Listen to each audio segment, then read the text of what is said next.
Bueno, el día de hoy vamos a hablar de este enfoque del tratamiento de la insuficiencia cardíaca. Entonces, recordemos un poco acerca de esa fisiopatología que hemos hablado. Recordemos que estos pacientes con insuficiencia cardíaca tienen una especie de desbalance entre diferentes sistemas. Tenemos el sistema nervioso simpático, el sistema renina-angiotensina-aldosterona y tenemos el sistema de péptidos natriuréticos. Y todo esto, la interacción de estos sistemas nos llevan a los síntomas y a la progresión de la falla cardíaca. Acá tenemos cada uno de los efectos que pueden generar y especialmente hay un aumento de ese sistema nervioso simpático, un aumento de esa hiperactividad del sistema renina-angiotensina-aldosterona y un aumento compensatorio de este sistema de péptidos natriuréticos que es insuficiente para contrarrestar lo que están haciendo estos dos sistemas.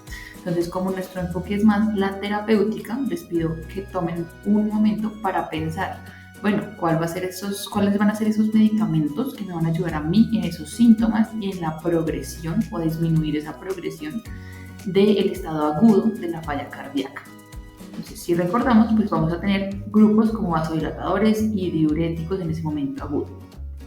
Ahora pensemos, ¿cuáles van a ser esos medicamentos que me van a ayudar a contrarrestar esta hiperactividad del sistema nervioso simpático y del sistema renina-angiotensina-aldosterona? Pues para eso tenemos beta bloqueadores, ¿cierto? Tenemos inhibidores del sistema renina-angiotensina-aldosterona y antagonistas de la aldosterona.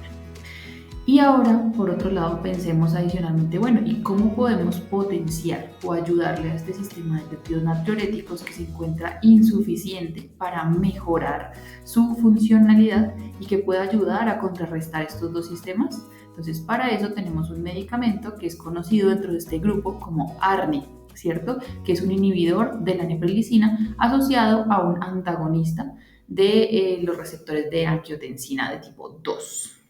Entonces, aquí tenemos esa terapéutica. Adicionalmente, tenemos unos nuevos medicamentos que fueron estudiados principalmente para diabetes, pero vimos que dentro de los desenlaces mejoraron esa morbimortalidad y disminuyeron esa muerte o ese daño a nivel cardiovascular en los pacientes que tenían insuficiencia cardíaca. Entonces, aquí entran estos inhibidores del SGLT2, que como tal no actúan directamente en uno de estos sistemas porque aún no conocemos bien su mecanismo por el cual pues, han demostrado tener un adecuado desempeño en los pacientes con falla cardíaca, pero planteamos que probablemente tiene que ver algo con el metabolismo energético. O sea, podría ser un efecto pleiotrópico de estos medicamentos que les da ese beneficio en nuestros pacientes. Ahora, siempre nosotros empezamos a pensar en ese tratamiento no farmacológico.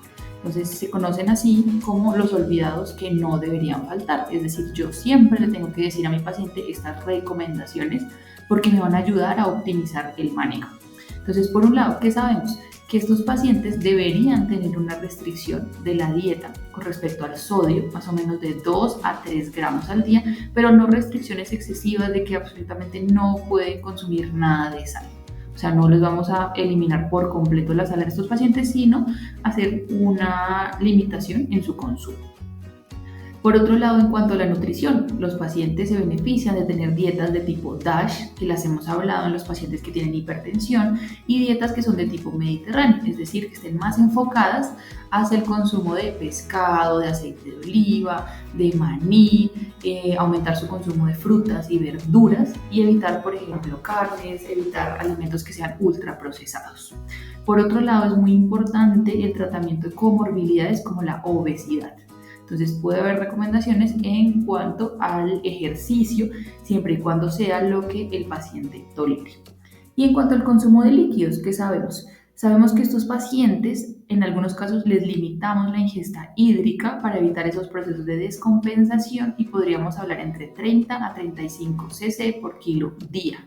Sin embargo, no debemos limitarles por completo el consumo de agua. ¿Por qué? Porque estos pacientes en el momento de la descompensación me van a llegar más hipovolémicos, me pueden llegar más hipotensos y puede ser mucho más difícil su manejo, ¿listo? Porque ellos en sí pues necesitan agua. Lo que pasa es que vamos a limitar un poco esa ingesta diaria. Y lo que debemos hacer es individualizar siempre a mis pacientes. Y adicionalmente, ¿qué les recomendamos? Les recomendamos realizar rehabilitación cardíaca, intervenciones psicológicas y educación con respecto a su enfermedad y al manejo terapéutico. Ahora, hablando del tratamiento farmacológico, recordemos que esto es una enfermedad en la que ya hemos documentado que hay algunos medicamentos que se consideran modificadores de la enfermedad, o sea, no han logrado disminuir hospitalizaciones, morbilidades, mortalidades. ¿Cuáles son los de ese grupo? Tenemos los IECA, los ARA2, los beta bloqueadores, los antagonistas de mineralocorticoides, un relativo nuevo medicamento que ya lleva años en el mercado, que es sacubitril/valsartán, y estos nuevos que tienen una evidencia reciente, que son los inhibidores del SGLT2, como la dapagliflozina y la empagliflozina. Ahora, si yo lo que quiero es controlar los síntomas de mi paciente, por ejemplo, ese momento agudo donde llega descompensado porque está encharcado, usaría, por ejemplo, diuréticos o en algunas condiciones especiales, digoxina, por ejemplo. Y para situaciones especiales que vimos, entonces tenemos unas indicaciones específicas para la ivabradina, algunos pacientes que necesitan tener anticoagulación, nitratos, algunos que se benefician de tener ese hierro parenteral y otros medicamentos como el vericiguat. Ahora vamos a hablar rápidamente de cuáles son esos 4 medicamentos que se consideran como terapia fundacional. Entonces resulta que este es un concepto que surge porque son medicamentos que van a ser ese pilar del abordaje y del tratamiento. Y pues son 4. Entonces nos vamos a aprender esos 4 grupos terapéuticos o 4 medicamentos que están recomendados en este grupo. Entonces van a ver que les voy a hablar de las recomendaciones en pacientes con insuficiencia cardíaca con fracción de eyección reducida de menos de 40 y más adelante hablaremos de ligeramente reducida y de preservada. Entonces tenemos estos grupos. En el grupo A son los medicamentos que están relacionados con ese eje de angiotensina. Entonces tenemos el ARNI, que es sacubitril/valsartán. Tenemos el antagonista del receptor de mineralocorticoides, que es la espironolactona o la eplerenona. Y tenemos los IECA o ARA2. Hasta este momento, o sea, antes de que salieran estas guías y antes de que el ARNI se posicionara, los IECA y ARA2 eran los que se encontraban posicionados en este grupo. Ahora tenemos más evidencia que pues nos dice que podemos usar ARNI inicialmente o un IECA o un ARA2. Y ya vamos a hablar de esas consideraciones. Ahora, en el grupo B son los que son bradicardizantes, es decir, vamos a tener acá beta bloqueadores, que también han demostrado reducir esa morbimortalidad en pacientes que tienen fracción de eyección reducida. Otros medicamentos de este grupo está la ivabradina, cuando yo tengo a mi paciente en ritmo sinusal y tiene una frecuencia cardíaca de más de 70 latidos por minuto. O en otro rol tenemos a la digoxina si mi paciente tiene fibrilación auricular. Listo, se encuentran en el grupo B. Ahora en el grupo C de congestión tenemos acá localizados estos inhibidores del SGLT2, que son los que tienen esa evidencia reciente, y los diuréticos. Y la recomendación del uso de diuréticos es que debe ser tanto como sea necesario y tan bajo como sea posible. Es decir, estos pacientes ya no tienen diuréticos todos los días. Antes se manejaban con furosemida, una tableta todos los días. Ahora vimos que únicamente el escenario de los diuréticos va a ser en ese momento de la descompensación y cuando se encuentran con la manifestación de edemas. ¿Listo? Y de aquí para abajo tenemos los dispositivos o ciertos grupos que son electivos, que pues no van a ser nuestro enfoque de nuestra charla del día de hoy. Ahora, ¿cada cuánto yo debería optimizar esta terapia? Entonces, más que todo, yo empiezo a ciertas dosis y tengo que ir aumentando cada 1 a 2 semanas hasta tener ese adecuado control y seguimiento y lograr las dosis máximas, para que en un tiempo de 3 meses yo tenga una optimización del tratamiento. ¿Qué es optimización? Lograr la dosis máxima de los fármacos que han demostrado tener ese beneficio en insuficiencia cardíaca o la dosis máxima que tolere mi paciente y que yo lo tenga, por ejemplo, con una presión arterial sistólica de más de 90, una función renal, niveles de potasio que estén normales o que estén adecuados y que los tenga controlados, y una frecuencia cardíaca que esté en un ritmo sinusal entre 50 a 60, y en aquellos pacientes que tienen FA entre 70 a 100. Entonces, eso es lo que yo considero como optimización y ese debería ser mi objetivo. Ahora, ¿cuáles van a ser esos pilares del tratamiento? Entonces, ya entendiendo esto, yo voy a iniciar o un ARNI o un IECA, ¿cierto? Más un beta bloqueador, más un antagonista del receptor de mineralocorticoides, más un inhibidor de SGLT2. ¿Listo? ¿Cómo los vamos a usar? Entonces, cuando yo tengo a mi paciente diagnosticado, aquí tenemos las opciones. El día 1 del diagnóstico yo inicio todos a dosis bajas. Entonces vamos a ver que puede ser controversial que diga que yo empiece unos esta semana, los otros la otra semana, pero lo importante es empezarlos tan pronto como sea posible. Y si yo lo empiezo a dosis bajas, pues voy a lograr que los eventos adversos no sean tan exagerados o yo los pueda controlar. Y vamos a ver unas consideraciones de cómo titular la dosis. Luego, yo ya empecé a dosis bajas, en el día 7 a 14 continúo, por ejemplo, el ARNI, y con los beta bloqueadores voy titulando, voy aumentando la dosis, así como los antagonistas del receptor de mineralocorticoides. Y vemos que en los ISGLT2 la dosis es igual. Entonces simplemente los inicio y continúo esta dosis. O sea, no tendría que titular ni hacer nada adicional con respecto a esa dosis. Y con respecto al ARNI, el ARNI sí lo titulamos a las 2 semanas y luego tenemos que ir subiendo hasta llegar a la dosis que tolere el paciente o nuestra dosis objetivo, que son los 200 miligramos cada 12 horas. Ahora, hemos hablado de titular. Entonces, cuando yo hablo de titular, quiero decir lo siguiente. Son una serie como de mandamientos que deberíamos tener en cuenta. Primero, vamos a realizar exámenes basales de esa función renal y del potasio, porque muchos de estos medicamentos me hacen deterioro en la función renal y pueden aumentar ese riesgo de hipercalemia, especialmente con los IECA, ARA2, antagonista del receptor de mineralocorticoides y el ARNI. ¿Listo? ¿Cada cuánto? Entonces, tengo uno basal y luego cada 2 semanas hasta que alcance la dosis objetivo, y cuando ya tenga la dosis objetivo puedo pedir exámenes 2 semanas después y luego cada 6 meses. ¿Listo? Ahora, cuando nosotros decimos comience con las dosis de inicio, entonces quiere decir que yo voy a empezar a las dosis más bajas que tenga de los medicamentos, excepto pues ya vimos de estos ISGLT2 que no necesitaríamos titularlos. Otro mandamiento es no subir dosis de 2 líneas farmacológicas al mismo tiempo, es decir, yo puedo ir ajustando la dosis de acuerdo a mis objetivos con el paciente, y pues la idea es que tengamos una comunicación abierta para titularlo cada 2 semanas o cada mes, y yo veo cuál puede ser el mejor perfil para yo aumentar la dosis de tratamiento. Ahora, el incremento de la dosis depende de la tolerancia clínica, hemodinámica y analítica. Entonces, si mi paciente es ambulatorio, yo puedo duplicar esa dosis al menos cada 2 semanas, pero siempre individualicemos al paciente. O sea, documentemos bien todos mis parámetros de seguimiento y le hacemos la advertencia a él de cuáles son esos eventos adversos que puede presentar.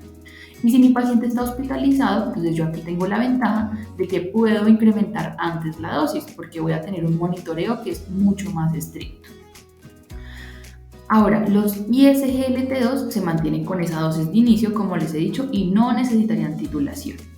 Y uno de los aspectos muy importantes es que le debemos explicar a nuestro paciente cuáles son esos síntomas que él puede presentar, explicarle esos síntomas relacionados con esa hipotensión, que tenga un seguimiento de su función renal o de los paraclínicos que nosotros le vamos a enviar y la importancia de los mismos.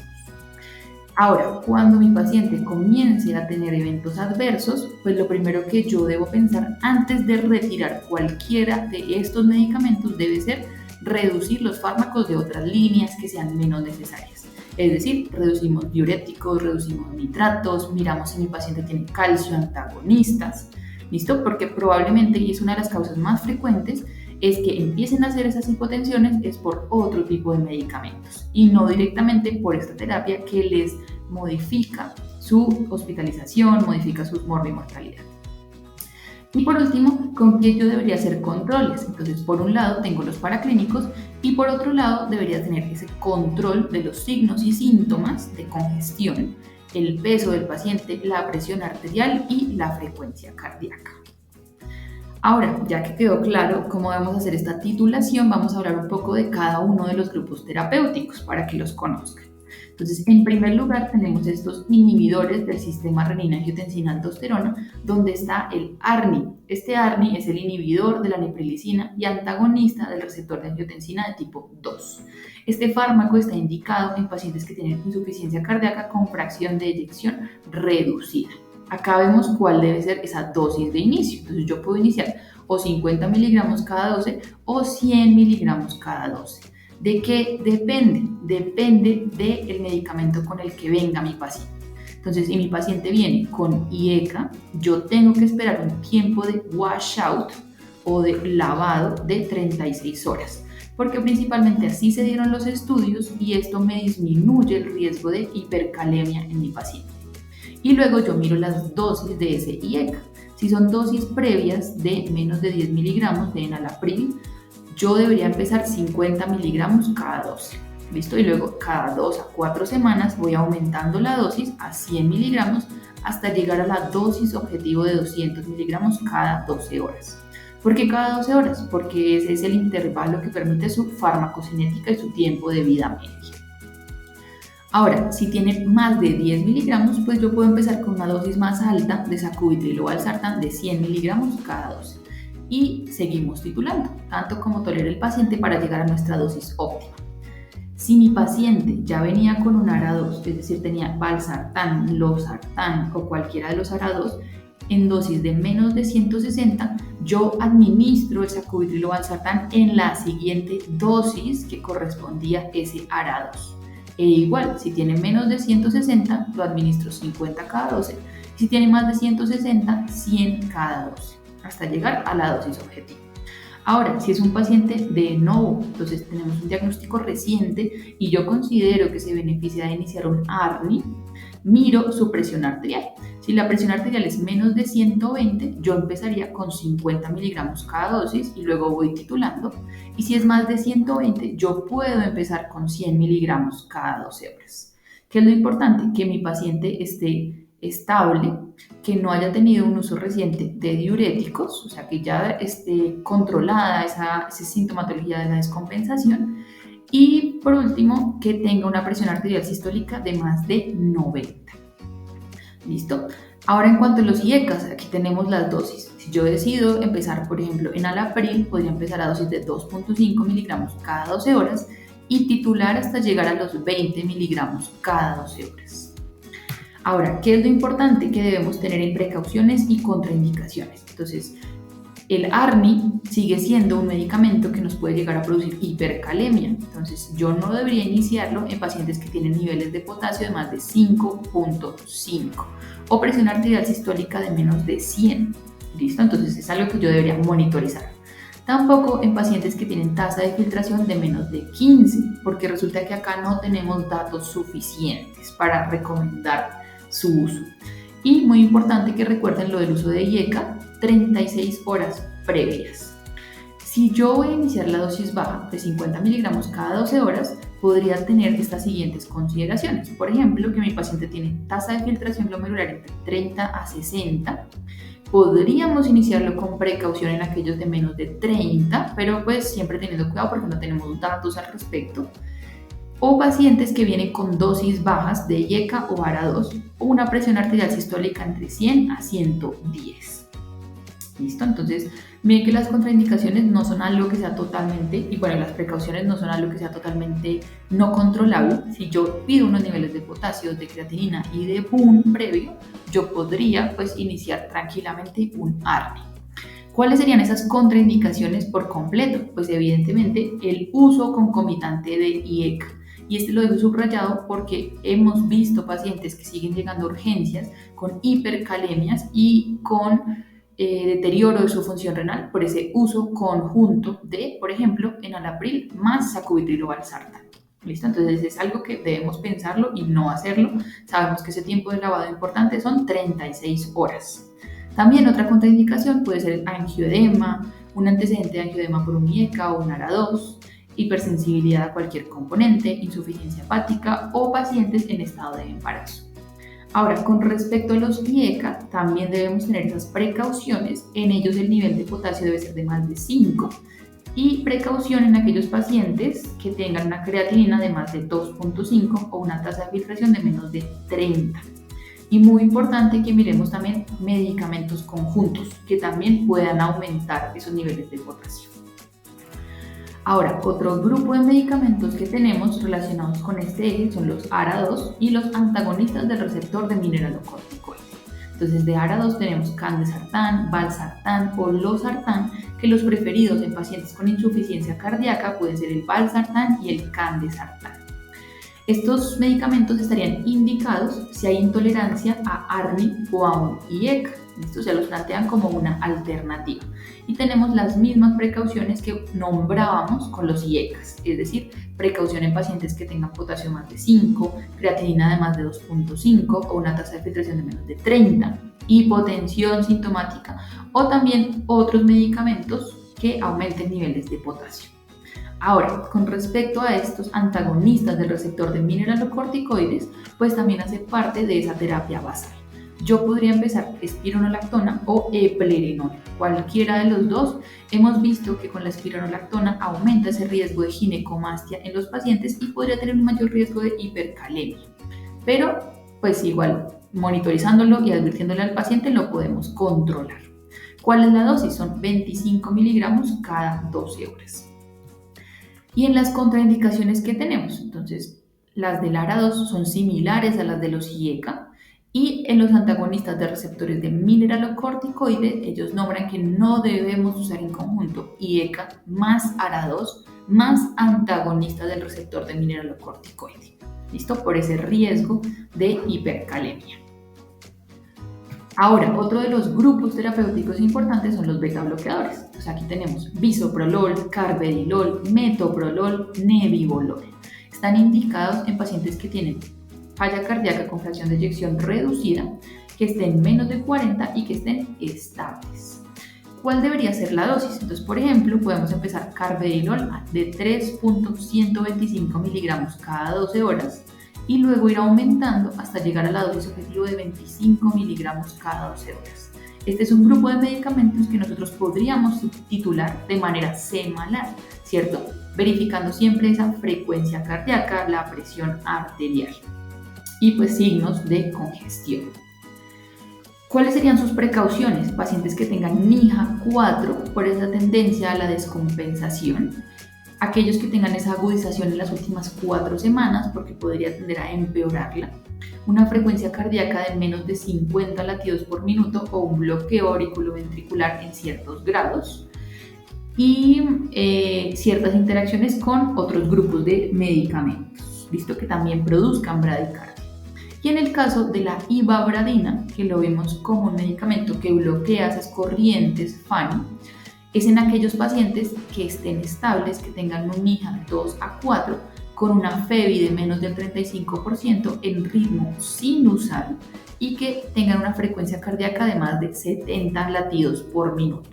¿Listo? Entonces, por eso la ivabradina no hace parte como de terapia fundacional, pues porque tenemos una serie de pacientes que tienen que tener esas características específicas. Y recordemos las contraindicaciones de los beta bloqueadores. Podrían estar contraindicados en aquellos pacientes que tengan bloqueo auriculoventricular de segundo y tercer grado, aquellos que tengan isquemia crítica de miembros inferiores y, por ejemplo, asma o EPOC, pero principalmente si no son cardioselectivos. ¿Listo? Y ahora nuestro siguiente grupo son estos inhibidores del SGLT2, que su principal mecanismo es que tratan de inhibir esa reabsorción de glucosa en ese túbulo contorneado proximal en el cotransportador de sodio-glucosa de tipo 2. ¿Listo? Entonces entran en este grupo aquí la empagliflozina y la dapagliflozina, que sus dosis de inicio son 10 miligramos cada 24 horas y esa es su dosis objetivo. Entonces yo no necesitaría titularlos. ¿En qué están indicados? Entonces, algunas indicaciones son aquellos pacientes que tienen tratamiento para diabetes mellitus tipo 2, sabemos en qué escenarios, tratamiento de algunos pacientes que tienen enfermedad renal crónica por esa prevención en ese deterioro de la falla renal y en insuficiencia cardíaca que tenga FEBI reducida y preservada. Aunque aún no conocemos su mecanismo, pues hemos visto que en este escenario de pacientes sí ha tenido desenlaces favorables para los pacientes con insuficiencia cardíaca. ¿Cuáles deberían ser las precauciones? La empagliflozina, vamos a tener precaución en aquellas tasas de filtración de menos de 20 y la dapagliflozina en tasas de filtración de menos de 25. Tenemos también otras precauciones como aquel paciente que ya tenga hipotensión o hipovolemia por esa pérdida también de glucosa y la glucosa que arrastra agua. Pueden tener pacientes que se van a tener una mayor tendencia a caerse, mayor riesgo de fracturas. También está el riesgo de cetoacidosis diabética porque el cuerpo trata de compensar, buscar otros grupos, otras formas de producir energía porque él siente que está perdiendo glucosa y desencadenar una cetoacidosis diabética. Y dentro de las principales reacciones adversas que deberíamos tener frecuentemente en mente pueden ser esas infecciones genitales, como esas infecciones de vías urinarias, por lo cual los pacientes deben extremar sus medidas de higiene, y muy raro puede ser la gangrena de Fournier o la cetoacidosis diabética. Y vean aquí cómo casi no tenemos contraindicaciones, entonces casi que muchos pacientes se benefician de iniciar este grupo de medicamentos. Ahora, el siguiente grupo son los diuréticos. Los diuréticos en el escenario de la fracción de eyección reducida están únicamente recomendados para aliviar síntomas y signos de congestión. Recuerden que siempre tenemos que monitorizar electrolitos, función renal, medición del peso y educar al paciente, quien nos va a ayudar a iniciar ese medicamento cuando él sienta los síntomas. ¿Cuál es el diurético que más usamos en nuestro medio? La furosemida, con una dosis de inicio de 20 a 40 miligramos y podemos alcanzar dosis máximas hasta 400 a 600 miligramos al día. Recordemos que este empieza a actuar a los 0.5 o a la primera hora en que lo administremos. Y alternativas tenemos las tiazidas e incluso recientemente pues tenemos combinaciones de, por ejemplo, furosemida más acetazolamida que podría tener un impacto en estos pacientes, pero la evidencia hasta ahora está creciendo. Bien, ese era el manejo de los pacientes que tienen FEBI reducida. Ahora, ¿cuál va a ser esa recomendación de los pacientes que tienen insuficiencia cardíaca con fracción de erección en rango medio o que es ligeramente reducida entre 41 y 40 y esa fracción de eyección que es recuperada, es decir, que tiene una FEBI anterior de menos de 40 y que luego en una medición de seguimiento pues documentamos FEBIs de más de 40%? Entonces, principalmente debe ser el manejo con nuestra terapia fundacional. O sea, aquí todavía tenemos evidencia de usar inhibidores del SGLT2, IECA, ARA o ARNI, o sea, cualquiera de estos, y antagonista del receptor de mineralocorticoide y beta bloqueadores. O sea, aún tenemos evidencia de usar esa terapia fundacional. Y los diuréticos cuando el paciente lo necesite. ¿Qué sucede? Que en este escenario no tenemos muchos estudios clínicos y resulta que esta evidencia surge de estudios previos de pacientes con fracción de eyección reducida que se hicieron algunos tipos de subanálisis y nos demostraron que esto puede servir. ¿Listo? Y la recomendación en la fracción de eyección recuperada es la misma. Nuestra terapia fundacional se debe mantener en estos pacientes incluso cuando estén asintomáticos. ¿Listo? Entonces casi que es una de las pocas entidades en las que yo no debería simplemente retirar medicamentos si mejora su sintomatología. Y ahora, ¿cuál es la recomendación en los pacientes que tienen fracción de eyección preservada o una FEBI de más del 50%? Entonces, en este grupo de pacientes, casi que, digamos que lo que nos preocupa acá son las comorbilidades. Entonces, son pacientes que pueden tener una relativa preservada función ventricular, pero tienen a la vez obesidad, tienen a la vez diabetes, tienen a la vez arritmias, tienen enfermedad coronaria. Entonces, como que lo que nos preocupa acá es tanto la comorbilidad que pueda llevar a exacerbaciones y a su deterioro de su clase funcional. Para los pacientes con fracción de eyección preservada, lo que tenemos para ofrecerles son el uso de inhibidores del SGLT2. Resulta que ya tenemos estudios recientes que demuestran que en este escenario de fracción de eyección preservada, ellos disminuyen ese riesgo de hospitalizaciones y mejoran la condición clínica del paciente. Listo, entonces la empagliflozina y la dapagliflozina deben ser un pilar esencial en este grupo de pacientes. En cuanto a los diuréticos, la recomendación en este grupo es que los diuréticos se debe usar también para el tratamiento de la congestión y los síntomas y alivio de signos y síntomas de congestión únicamente. Ahora, en cuanto a los antagonistas del receptor de mineralocorticoides, pues resulta que antes, más o menos en el 2014, salió un estudio que se llama el TOP-CAT. Y en este estudio la espironolactona no demostró ningún beneficio en disminuir hospitalizaciones ni mortalidad en pacientes que tuvieran fracción de eyección de más de 35. Entonces, como que en ese momento nos detuvimos y dijimos, no tiene beneficio. Ahora surge un subanálisis del 2019 que trata de incluir pacientes de América y especialmente en la población femenina se vio que la espironolactona, a partir de esa revisión, demostró una reducción significativa en el desenlace de muerte cardiovascular por todas las causas y en hospitalización. Es decir, ahora mis pacientes que tienen fracción de eyección preservada deberían tener esa espironolactona. Y adicionalmente, ¿qué les vamos a ofrecer? Reducción de peso, ejercicio físico, tanto como lo puedan tolerar y de acuerdo a la capacidad del paciente, y hacer screening de otro tipo de comorbilidades. Entonces, si ven en los pacientes con falla cardíaca con fracción de eyección preservada, necesitaríamos relativamente 2 medicamentos de nuestra terapia fundacional. ¿Por qué deja acá al lado beta bloqueadores, EIECA, ARA2 y ARNI? Porque en este escenario de la fracción preservada todavía no tenemos mucha evidencia. Probablemente en algunos años o en un año, de acuerdo a los estudios que están realizando con ARNI en este escenario, pueda tener un nuevo rol para un grupo específico de pacientes. Entonces, probablemente esta cajita va a pasar acá, pero por ahora no es no ha demostrado esa evidencia que necesitamos para mantenerlo en estos pacientes, pero lo podríamos ir considerando. Y en el caso de los beta bloqueadores en pacientes que tienen la fracción preservada no demostraron tampoco, solo para tratar esa condición, disminución de algún desenlace favorable. ¿En quiénes los deberíamos considerar? En aquellos pacientes que tengan enfermedad coronaria, por ese manejo de su enfermedad coronaria, o en aquellos pacientes que tengan arritmias. ¿Listo? Debería ser como esos escenarios, pero no hacen parte también del pilar de tratamiento. Ahora, ya para terminar, ¿en qué nos basamos para esta charla? Pues en nuestras nuevas recomendaciones, ¿cierto? Tenemos este consenso colombiano que dice cómo debemos manejar estos pacientes con insuficiencia cardíaca con fracción de eyección reducida, y además de ese manejo multidisciplinario, vean acá nuestra terapia fundacional, es decir, beta bloqueadores, ARNI, OIECA o ARA2, antagonista del receptor de mineralocorticoides e inhibidor del SGLT2. Y aquí debemos hacer optimización, reevaluación y hacer el seguimiento.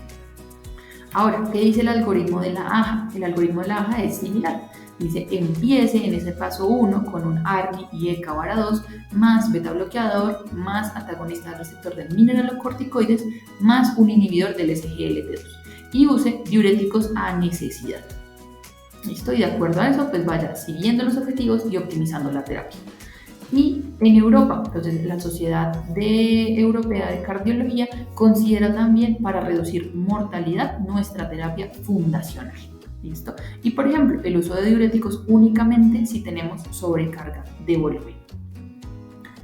¿Listo? Espero que haya sido de su agrado y que hayan aprendido con este resumen de ese tratamiento de la insuficiencia cardíaca en los diferentes escenarios con la evidencia que tenemos.